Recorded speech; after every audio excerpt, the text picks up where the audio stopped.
үлгэр. Эртээ урдын цагт тэнэг хүүтэй нэгэн хаан байжээ. Мөн тэр улсад цэцэн охинтой нэгэн хөгшин байж гинэ. Тэр хүүхнийг мунхаг хүүдээ авч өгье гэж хаан бодоод өвгнийг дуудаж ирүүлэн.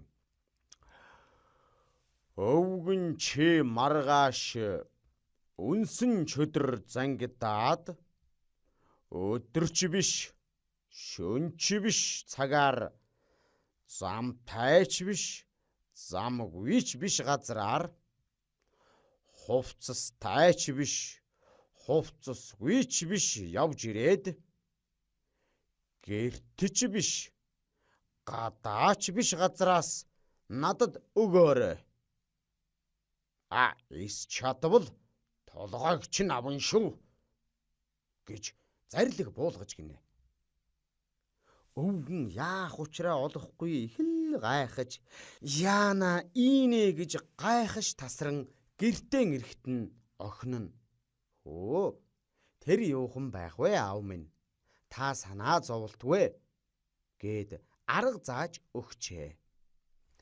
Маргааш өглөө нь өвгөн охины заасан ёсоор хааныг очоод хаантан минь ээ, зарлиг ёсоор үнсэн чөдөр зангидж авчирлаа.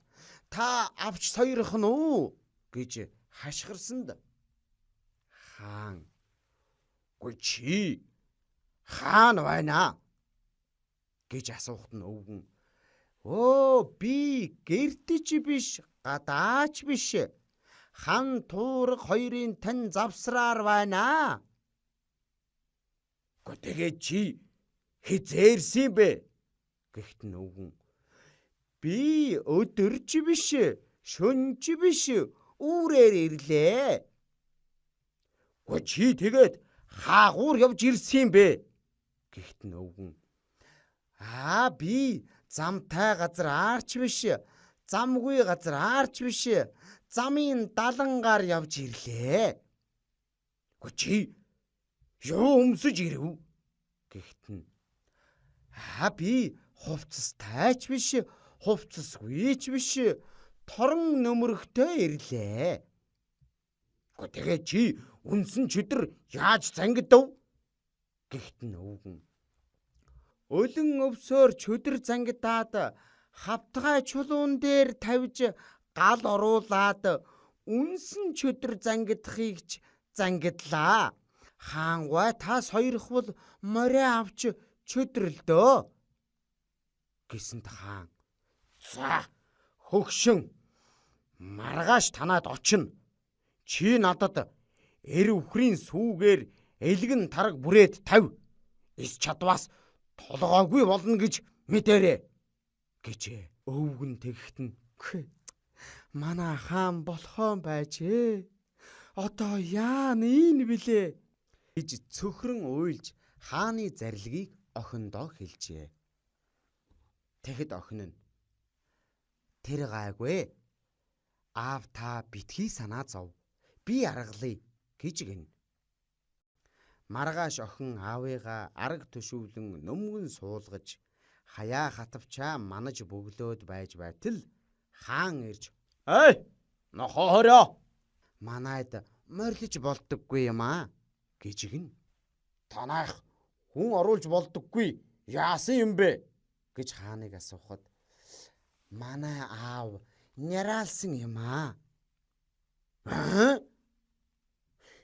эр хүнээс хүүхэд гардаг юм уу гэхт нь эр үхрээс сүү гардаг юм уу гэж хүүхэн асууж гин. Хаан үг дуугүй эргээд явжээ. Хаан яасан цэцэн хүүхэн бэ гэж бодоод мунхаг тайч хүүдээ авч өгөв.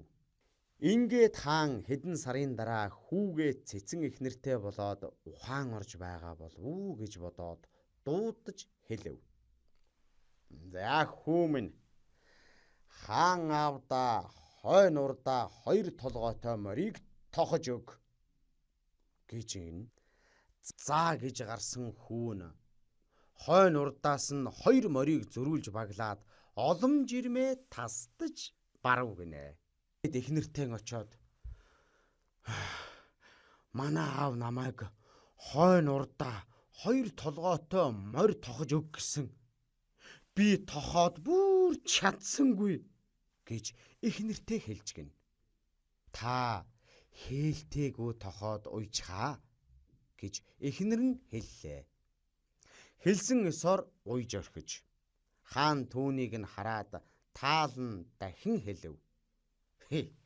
Аавдаа тэгвэл модон тогоонд мах чанаж өг гэж гин. Хөвгүн заа гэж гараад хамаг хотгор модон сав бүгдийг түүмэрдээд тунчиг ядав. Тэгээд эхнэртэй очоод намайг модон хайсанд мах чанаж өг гэсэнд би бүр аргаан барлаа. Гэхдээ эхнэр нь тэгвэл та яргай шаранд мах шарж болгоод авч ороод барьж орхих тун гэжээ. Тэр ёсоор үйлдэж гин. Эцэст нь хаан мөсөн хүн хийлгэж тавьчихаад за хөвгүн тэр мөсөн хүнээс үг сураад ир. Гэхдээ мунхаг тайж мөсөн хүн дээр очоод дуу гаргаж ядав. Хэмх цохиж балавчхаад эхнэртэй хэлв. Мөсөн хүнээс намайг үг сурч ир гэлээ. Сурж ядчихад би балбаж хайчхаад хүрээд ирлээ. Гэхэд эхнэр нь уул миний би усан билээ. Мөн бие мөсөн билээ. Зудтай 3 сард байдаг билээ. Зуны 6 сард харьдаг билээ гэж мэдүүлчих. Хүү хаан аавда эхнэрийнхээ хэлсэн үгийг яв цав хэлж гинэ. Хаан миний хөвгүн цэцэн эхнэр аваад сайн ухаан оржээ. Миний хүү өдий чихтэй болсон тул хаан суурьнд сууж хамаг түмнийг захирч чадах болж. Ингэж бодоод сэтгэл амар ангөрөө хөөж яваад харь улсын нутагт мэдлгүй ороод баригдаж гинэ. Тэр улсын хаан манай хааны улсыг дагуулахаар 2 илч илгээхээр шийдэж гин. Хаан инхүү хэлв. Манай хааны ард түмэн их итгэмтгий бус юм аа. 2хан хүнд намайг ийм байдалтай байна гэж очтол дагаж явахгүй байхаа. Би та нарт энд сайн байна гэж өөрийн гараар нэг бичиг хийж өгье. Тэгвэл болно гэд нэгэн бичгийг өгөв. Тэр бичигт би дээрээ хөх торгон дээвэртэй, доороо ногоон торгон олбогтой, ардаа 10 хүн түшлэгтэй байна. Үргэлжийн 2 хөхүүр сүүтэй өдрийн 1000 түмэн хүнстэй байна. Их жаргалыг эдлэж байна. Эвэртэй малаа өмнөө туухтун. Эвэргүй малаа ардаа туугаад ирэхтун. Эргүү улаан бярууга нутагт нь хайж орхихтун. Хар туулайгаа сахихтун. Цагаан туулайгаа эвхихтун. Манай нутгийн савдаг болох 2 уляас бий. Нэгийг нь нутгийн голд цавчиж унгахтун. Тэр 2 уляасыг эс унагавал манай нутгийн савдаг нь нэхнэ. Миний байх нутаг хүртэл түүний нэгээр түлшгийж ирцгээ гэж гинэ. Миний хөвгүүний хөл дор нэг торгон хар хуурай бий. Түүнийг миний бэр мэднэ. Тэр торгон хар хуурайг авахуулаад хуурай дуулж авдар савыг нь задалж үзэх тун гэж гинэ. Тэр 2 элч хурч очоод бичгийг олон хүнд үзүүлв. Ард түмэн бичгийг үзээд нүүн Манай хаан сайхан жаргаж байна. Биднийг хүрээдэр гисэн байна. Гэхдээ Бэрн гадаа байж байгаад тэр бичгийг надад аваад өгөөч гэжээ. Аниргүй ахуулан үзээд та минь хаан аав жаргалтай байна. Нүүн гэж хэлэлцэх юм та нар. Харин надад бол хаан аав жаргалтай биш. Зовлонд унсан байна шүү дээ. Дээрээ хөх торгон дээвэртэй гэсэн нь Тэнгэрийг хэлж байна. Доороо ногоон торгон олбогтой гэсэн нь газрыг хэлж байна. Ардаа 10 хүн түшлэхтэй гэсэн нь мутрыг нь ард нь хүлсэн байна. Үргэлжийн 2 хөхүүр сүйтэй гэсэн нь 2 милмийн нулимстай байна. Өдрийн өдий төдий хонин шүүстэй гэсэн нь бөөсөндөө баригдсан байна. Эвэртэй малаа урдаа туухтун гэсэн нь жад сэлэмтэй нь өмнөө гарагтун гэсэн байна. Эвэргүй малаа ардаа туухтун гэсэн нь жад сэлэмгүй нь ард нь явхтун гэсэн байна. Эргүү улаан бяруу би тэрнийг нутагтаа хаягтун гэсэн нь энэ хүүгээ хэлж. Хар туулаг сахигтун гэсэн нь шөнө явхтун гэж. Цагаан туулаг эвхэгтун гэсэн нь өдөр бүгэгтун гэсэн байна. Манай нутгийн савдаг 2 улиас гэсэн нь энэ 2 хүн болно. Нэгийг нь цавчиж унгаагаад нөгөөгөөр нь түлш хийж ирэхтун гэсэн нь нэгийг нь хороогоод нөгөөгөөр нь газарчлуулж ирэхтун гэсэн юм биш үү?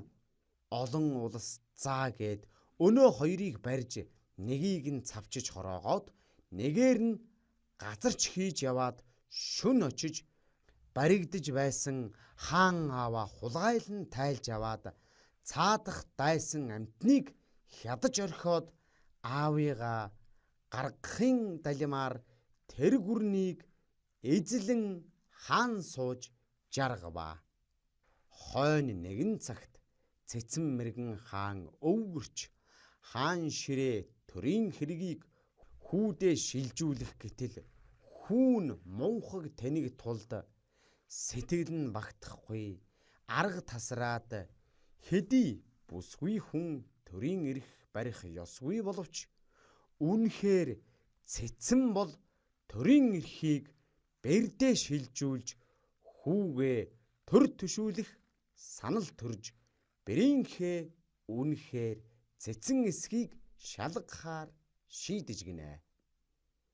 Тэгээд бэрээ дуудаж ирүүлээд за араг савар адуу хомоол хонь хуц чон гол чон гол мод идэх гэсэн 10 үг хэлхийг цээрлүүлж эдгээр үгийг хэлбэл толгой авна гэж зарлиг буулган араг үүрүүлж савар бариулаад адууны хомоол түлгэж хонинд явуулсан юм байжээ.